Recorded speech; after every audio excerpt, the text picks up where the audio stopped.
Good morning, beautiful souls.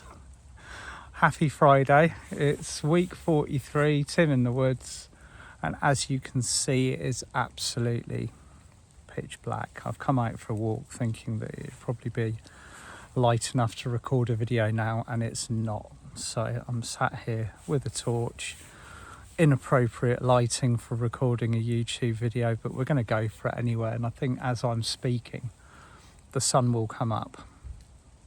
That's the plan anyway. But how are you all? How is your world after the extravaganza of energetic collective movement on the 22nd of October? I'm back from Portugal now, and what an event. And it's just still again a massive thank you to Diana Cooper and Adrian and Mia, and to all of the souls that are assisting and organising the just the perfection of the day on the 22nd, including the live stream that went out. And all I do, this is just a little bit of personal stuff, but my weekend went amazingly, apart from the event, until it was time to come home.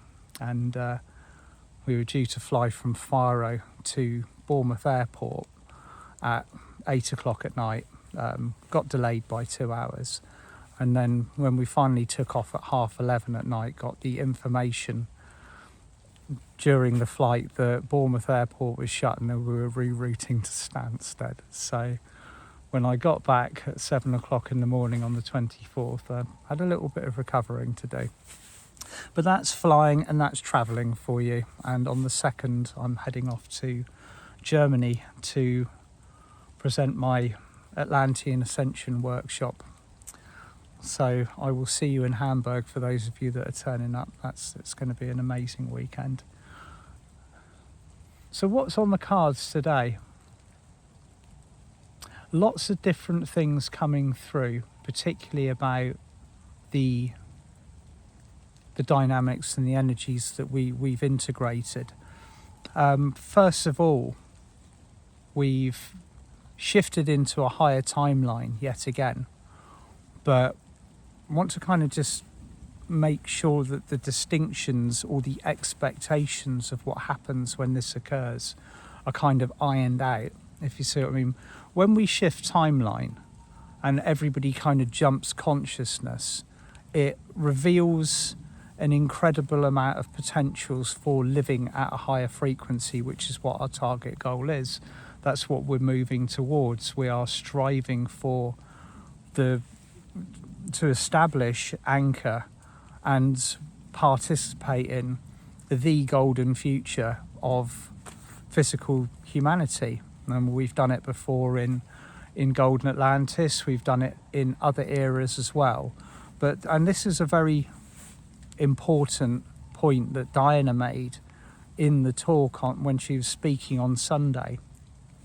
When Atlantis existed as a golden era in a fifth dimensional frequency, and Lemuria and all of the other incredibly special periods of time, Earth was third dimensional. Okay, so Earth is no longer third dimensional. You'll have heard me speak about this before, where our planet has been a certain way for a very long time.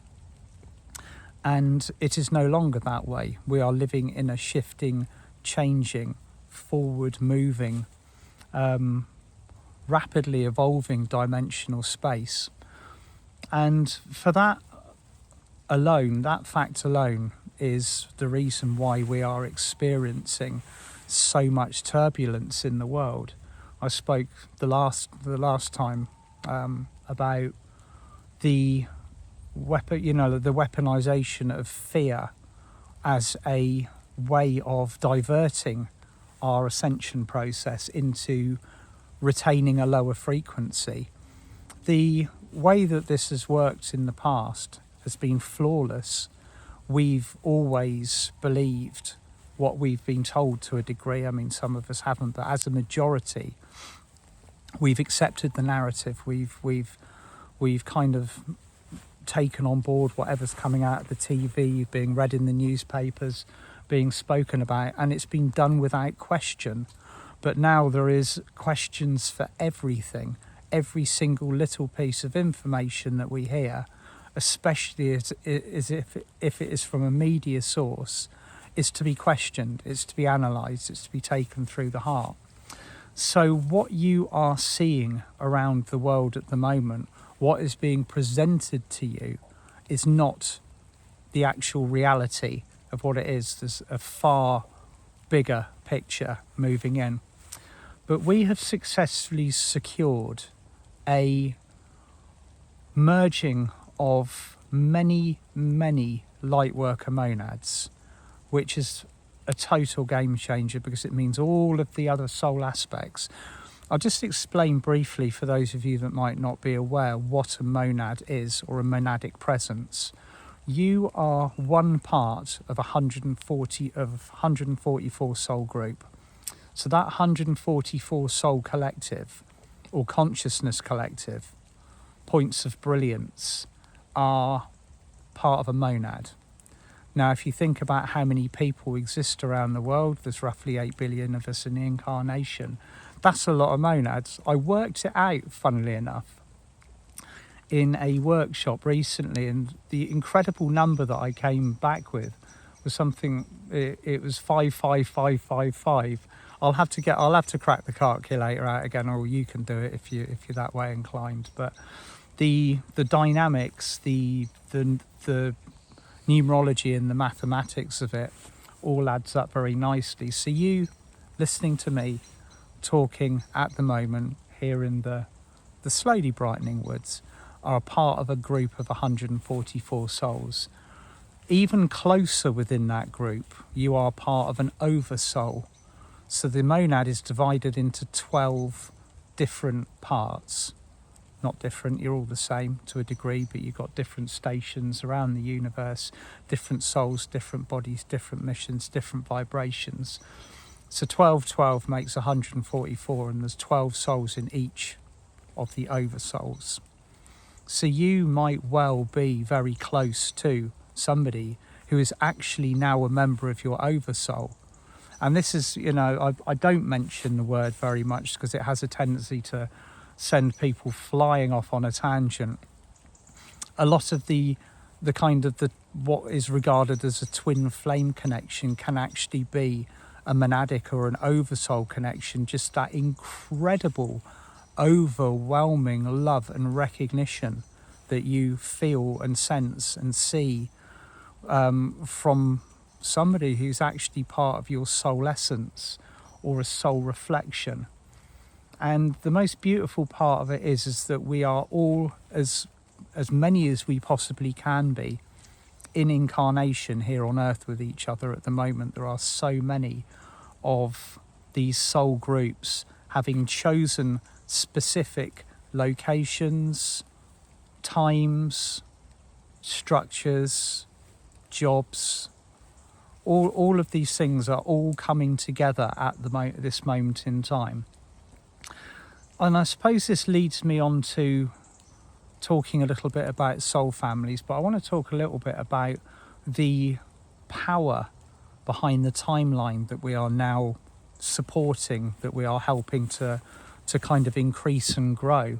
The Monadic Merge allowed all of us to connect on a cosmic level, and we bring all of that energy down to here, to the physical aspect of you.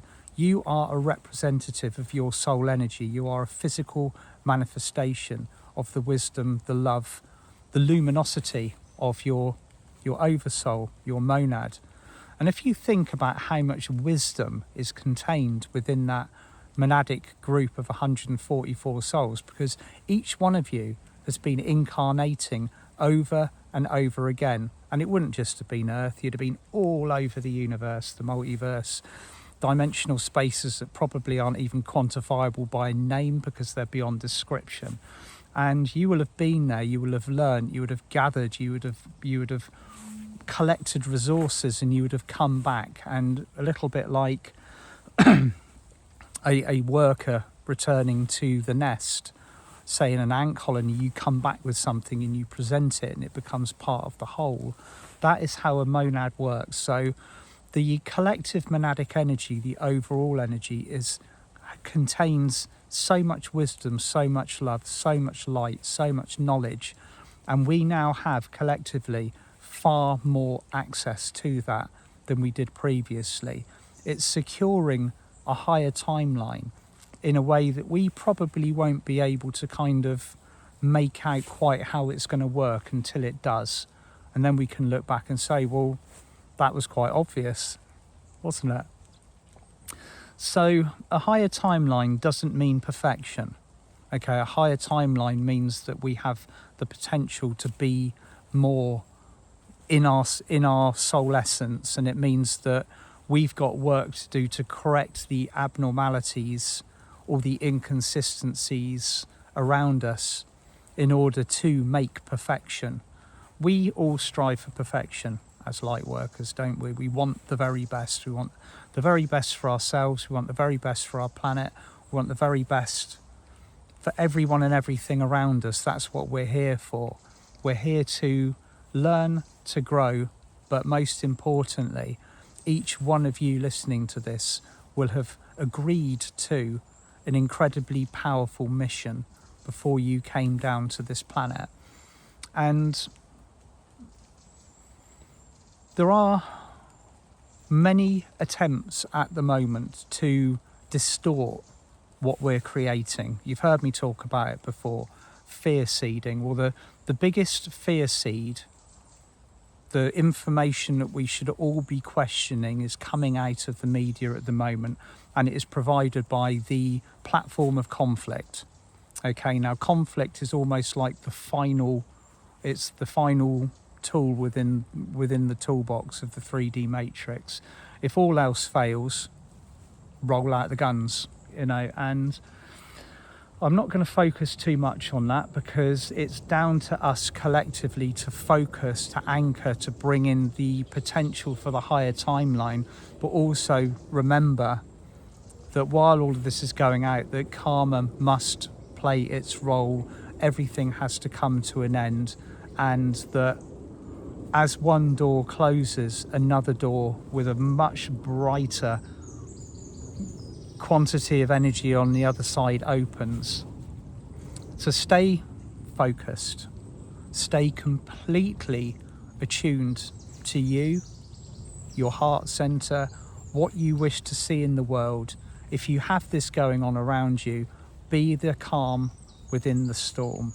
Okay, there are many storms raging around Earth, and they will continue to rage until these energies have been alchemized, till they have served their purpose, and the souls that are creating them deliberately are, for want of a better word, recycled back to the light. They've avoided doing so by remaining in incarnation since the fall of Atlantis, but that again is a story for another day. I'll be talking about that in depth in Hamburg when I go over there on the 2nd of November, and covering all of the aspects of it, all of the history, why we're where we are now, and I'm looking forward to it, really looking forward to kind of getting into the nuts and the bolts of it all. So, your soul family, okay, you might be listening to me at this moment in time feeling alone or lonely. You might have been having discussions with yourself over many times about where is your support, where is the network of light or information that will assist you to kind of... Oh, morning dogs. Morning. Morning, how you doing? Not too bad. Yeah, it's all right, isn't it? It's not too bad, is it? It's stopped now. Yeah. Is it? Yeah. I'll tell you down then. Oh, good enough. And you? Oh, nice. There's always somebody who comes out the woods behind me when I'm recording here. I love it. It's a surprise. So yeah, your soul family. Okay, you might be feeling at the moment that you are on your own, that you have been maybe abandoned by those that you love, something very distinctive always happens when we raise our frequency, and I've had this conversation a lot recently. Raising your vibration changes the platform of people and energy around you. It resets all of the knives and forks at the table to be placed in a different order.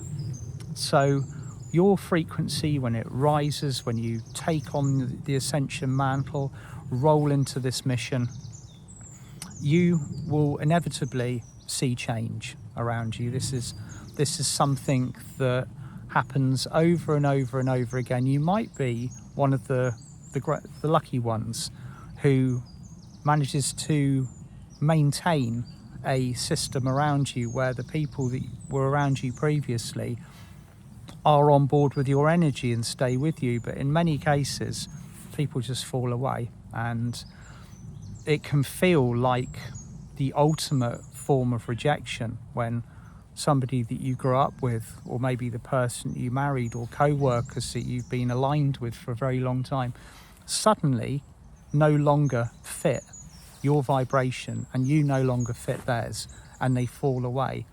There's a period of almost inevitable aloneness that occurs when this happens.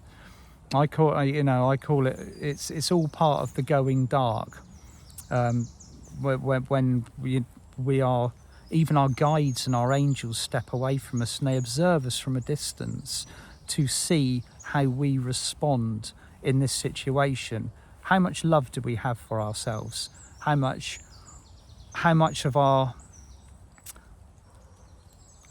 we built up within ourselves, our own resources, our own abilities to cope, to support ourselves when we need to do that? That's the test. Okay, so if you're listening to this at the moment, having been a soul who's raised your frequency rapidly recently, and all of a sudden everybody's fallen away, you're not doing anything wrong. In actual fact, bizarre as it may sound, you're on the right path. Okay, and as soon as you have accepted and loved yourself enough to pass this initiation, everybody comes back in. But when they do so, they come back in at such a high frequency, you will have never felt so supported in all of your days and incarnations on this planet. So the timeline that we're working on now, this monadic merging, it is going to present a soul family revival. That's the best way that I can describe it.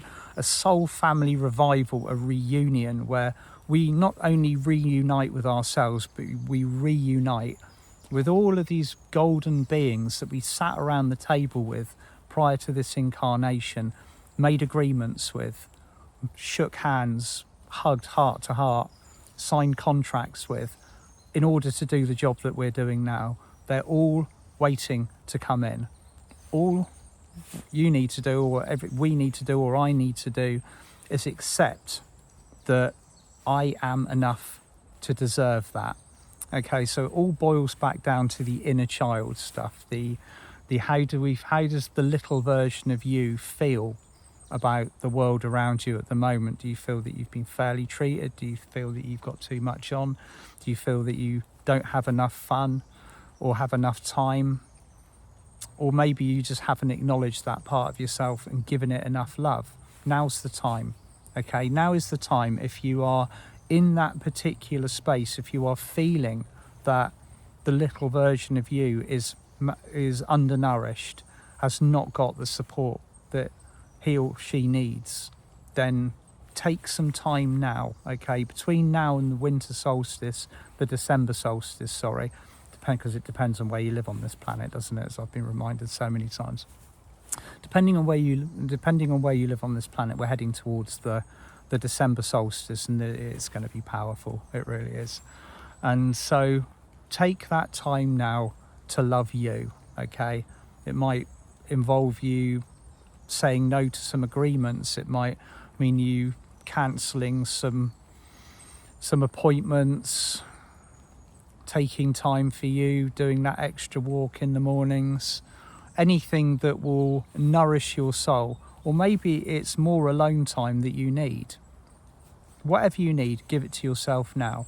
And Diana Cooper has also stated that the window of the energy that we opened on the 22nd of October continues and concludes until the 11th of November. And funnily enough, on the 11th of November, I'm going to be presenting in Emsworth in Hampshire. That's going to be my last physical workshop of this year. It's an Atlantean Ascension Day, and I'm going to be in Emsworth for the day. So if you're in Dorset, Hampshire, or anywhere else in the UK or abroad, and you fancy coming over for that, please join us. It's going to be a cracker. So that's all from me today. It's got light now, as you can see. It's been getting gradually lighter and lighter for the last 5 or 10 minutes. So I'm going to continue my walk. And for those of you that are coming to join me in Hamburg on the 2nd of November, I'm coming over on the 2nd of November. The event is Friday night, Saturday and Sunday. So Friday night I'm doing a 2-hour lecture. I'm working all day Saturday and all day Sunday, diving deep into the Atlantean energies, the temples, the technologies. It's going to be great. Sending you all so much love, and I'll talk to you soon. Bye.